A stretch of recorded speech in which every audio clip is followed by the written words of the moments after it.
मैं चेक कर लेता हूँ, ये जो बिल्कुल एक्सेप्टेबल नहीं है ये बात है। कहीं पे भी सुपर हाईवे हो या कहीं पे भी हो, इस तरीके की इंक्रोचमेंट बिल्कुल नहीं है। और मैं इसको चेक करके इसके कह रहा हूँ ना, मैं कह रहा हूँ ना उसके तदारक होगा। बहुत बहुत बहुत इश्यूज़ हैं इसके अंदर। सबसे बड़ा इशू ये है, और आज मैंने सुबह, खैर वो एक अलग मसला था लेकिन उसकी भी बात कर लेता हूँ मैं, मुझे मौका मिला है। हमें सबसे ज़्यादा मसला होता है जहाँ पे अपॉइंटमेंट्स करो उसी इदारे के लोग आके कोई एक्सटेंशंस पे चल रहे हैं सदियों से। मैं तो सदियां कहूँगा, इसलिए लग रहा है सदियों से चल रहे हैं जो है। मैं जो बात कर रहा था, आज सुबह मैंने एक मीटिंग की है।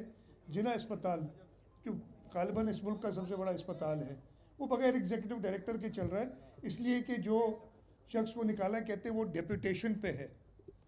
और जो मुझे दोबारा समरी भेजी गई उसमें 3 नाम थे, और तीनों उस डेफिनेशन के हिसाब से डेपुटेशन पे है।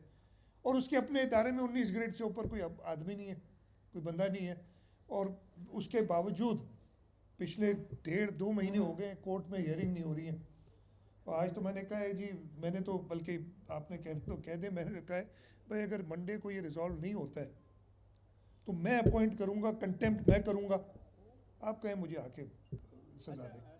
कल गुज़िश्ता रोज़ या गुज़िश्ता कुछ मैं किसी मीटिंग में ऐसी में शामिल नहीं हुआ था। हाँ, मुझे नहीं पता कि कहाँ हुई है, डिटेल है। हमने जो एक चल रहा था 52,000 और समथिंग एकड़्स कितनी थी उधर दिए, उस पर काम शुरू है। ये वो ज़मीन है, देखें जो भी ज़मीन ग्रीन इनिशिएटिव के तहत दी गई उसमें या दी जाएगी, अभी तक तो दी है जो 50,000 एकड़्स जो दी है उसमें यही तरीक़ाकार है कि वहाँ से अगर कोई उधर बैठा है तो उसको हटाया नहीं जाएगा।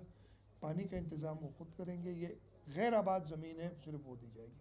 तो इसके ऊपर अगर है, उसके अलावा सिंध गवर्नमेंट खुद अपनी काफ़ी इनिशिएटिव्स कर रही है पब्लिक प्राइवेट पार्टनरशिप में कि गैर आबाद ज़मीन को आबाद करें। उन्हीं से पूछें, इस चक्कर में पड़ता ही नहीं, उन्हीं से पूछें।